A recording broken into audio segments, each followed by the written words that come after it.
I've been teaching middle and high school math for several years, and there's one concern many of my students always have. What is the relevance of the math that they're learning?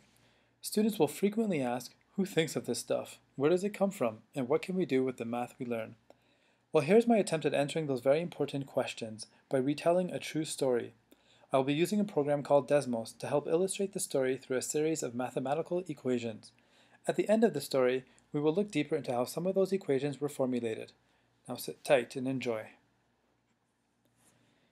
It's a nice summer day during the 17th century in England. A nearby tree stands tall and begets some glossy apples. A spider busily weaves its web. A mother bird feeds her baby bird a freshly caught worm after yet another drizzly day in England. The sun slowly begins to set, and a young adult, Isaac, from the local town seeks shade under the tree. Isaac is a very contemplative person, always pondering the mysteries of the world. Just then, an apple falls from the tree and lands on his head. But okay, that part may have been made up, so we'll go with the more likely story and move him out of the way and allow the apple to fall by his side. Upon observing this, according to William Stukeley, the boy thinks to himself, why should that apple always descend perpendicularly to the ground?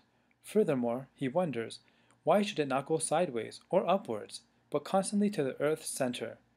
This was clearly no ordinary person who was discovering the concepts of gravity, for it was none other than Sir Isaac Newton, one of the most influential physicists and mathematicians of all time. I encourage all of you and myself to continue to look at the world with an observant eye and don't let it pass you by. Perhaps you can begin right now by looking outside your window, for who knows what you may see. Maybe take that curiosity one step further and step outside your home. After all, what makes Newton's apple story remarkable is that it is so simple, yet much more far-reaching and profound than he could ever tangibly touch or see. He inferred that the apple could similarly be likened to the moon and also influencing the moon's orbit around the earth. All of this from an apple falling from a tree. My question and challenge to you is, what do you see?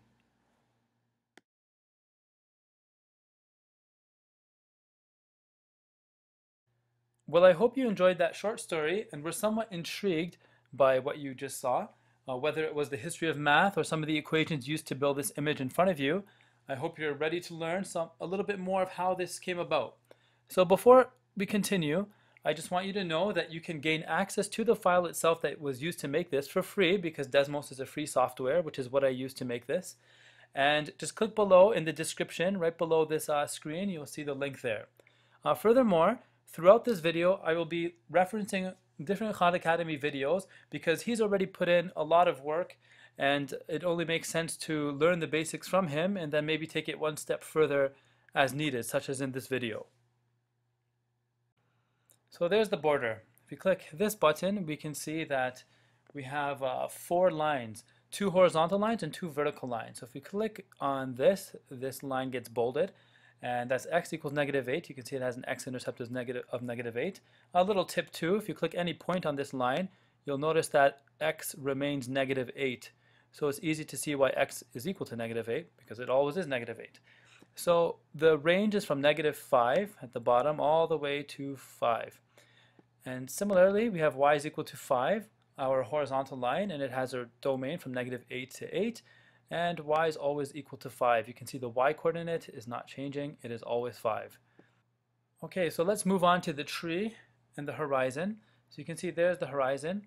And this tree is actually a quadratic equation tree because every single part of this tree was made from a quadratic equation in vertex form. So for example, let's click on this part. This is highlighted. And we can see that it moved left 6 units and up 4 units. From its base form, from its parent function y is equal to x squared, and we have a stretch here and whatnot. As you can see, I restricted the domain so that we can stop here and begin here, okay? And also, this is actually the same equation, but just with different domains. So if we got rid of that domain, you will see there's the vertex of -6, -4, right? Which corresponds with this 6 and this 4. So I'll just undo that so that we're back to its original. And let's move on.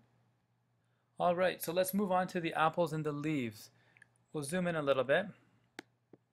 And there's that. Now we can see that these apples are just circles, and here's an equation of a circle, for example. So let's pick a simpler one, this apple over here. You can see that this means the apple is centered at negative 3.15 and 3.7. Okay, so if we zoom out a little bit, see there's negative 3.15 approximately and 3.7. So it's centered right about there. Now, this one looks a little bit funky, and you might be wondering, why is there an F and G? Well, if you remember, this apple fell down, so I added this variable, and Desmos is very powerful because you can just simply use an animation, which I'll get to a little later. But for now, let's just focus on this circle. What's really nice about Desmos as well is you can color these things in. So if you click here, just press this one, blue, green, purple, orange, whatever colors you want. Okay, and what you can also do is make an inequality to shade it. So for example, if you get rid of this and change it into an equal, it's just a circle. But if you want to shade it, well, we just need to have less than, and that doesn't shade the outside. It's a dotted line outside the circle, and an equal sign makes it completely shaded. So there's the apple, and the leaves are actually, let's pick an easier leaf that doesn't move. Let's pick this leaf over here. You can see that it looks quite complicated, but it actually really isn't. This might be a little difficult to understand at first glance, so what I'll do is I'll actually make this into two separate equations, and I'll pause it for 1 second and get back to this. So I removed a few things from the screen to make this a little bit easier to understand, hopefully. This is a quite complicated one compared to the previous inequalities. So what we'll do here is we can look at the equation, and here it is in full, and you can see that there's an inequality and there's two parts to it. So a lot of people get confused with this. So before I show you anything too complicated, what I first want you to notice is that 4 is greater than 3 and 4 is less than 5. So what can we conclude or say about that in one step or in one line? We look at the 4 is greater than 3, we can see that it's the same thing as 3 is less than 4, and I don't think anybody would deny that. So if you look at this, 3 is less than 4, it's the same as this 4 is greater than 3, so therefore we can simply just replace this 4 is greater than 3 with this 3 is less than 4, and let's do that below. So once again, I just replaced this 4 is greater than 3 with this red inequality. So now we have 3 is less than 4 and 4 is less than 5. Well, this is the same thing, so clearly we can just backspace, and we have 3 is less than 4 is less than 5. And hence, saying the same thing, but 3 is less than 4 is less than 5. So I hope that makes sense, because you need to understand that to comprehend what's happening here. Now if I remove this green part, the leaf itself, you'll see that this part of the inequality is essentially this. Now why is it the same thing? Well, what we just did, we can put less than or equal to y, because if y is greater than this, then this is less than y, or written this way. So let's remove this, and let's see what we have. We have that red part, and this y is less than or equal to this part of the parabola is right over here. So let's highlight that, and now you can see that there's some overlap. So that overlap was actually the leaf itself, since we combined them. So highlighting back the leaf, there we go, it's right in between. A little difficult to see, I'll zoom in, and you can see by clicking it, it's slightly changing a shade, but I'll remove this red and this blue, and you'll see the green was the overlap.